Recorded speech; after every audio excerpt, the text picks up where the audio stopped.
আচ্ছা, আমরা এখন কী দেখবো বলো তো, যে কীভাবে ক্যালকুলেটরের উজ্জ্বলতা বাড়ানো এবং কমানো যায়। তো দেখো কি করতে হবে।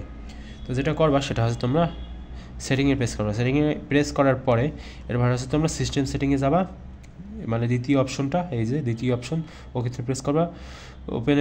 ওকেতে প্রেস করার পরে এরপর হচ্ছে তোমরা কন্ট্রাস্ট লেখা আছে না এখানে, এইবার এই যে অপশনটায় প্রেস করবা। প্রেস করার পরে এখন যদি তোমরা বাম পাশে প্রেস করতে থাকো তাহলে এর যে উজ্জ্বলতা সেটা আস্তে আস্তে কমতে থাকবে, এবং যদি ডান পাশে প্রেস করো তাহলে এর উজ্জ্বলতা বাড়তেই থাকবে, ঠিক আছে, মানে আরও ডার্ক হতে থাকবে, ঠিক আছে। তো এরকমভাবে তোমরা করতে পারো, মানে উজ্জ্বলতা বাড়াতে কমাতে পারো খুব সহজে। তো আর একবার একটু দেখিয়ে দিই। তো কী করবা, সেটিংয়ে প্রেস করবা। সেটিংয়ে প্রেস করার পরে হচ্ছে তোমরা সিস্টেম সেটিংয়ে যাবা। তো যাওয়ার পরে এখানে লেখা থাকবে কন্ট্রাস্ট, এখানে যাবা। তো যাওয়ার পরে এখানে প্রেস করে মানে তোমাদের ইচ্ছা মতো তোমরা বাড়ি কমিয়ে নেবা, ঠিক আছে। তো এভাবেই করা যায়। ওকে, দেখা হবে পরবর্তী কোনো ভিডিওতে।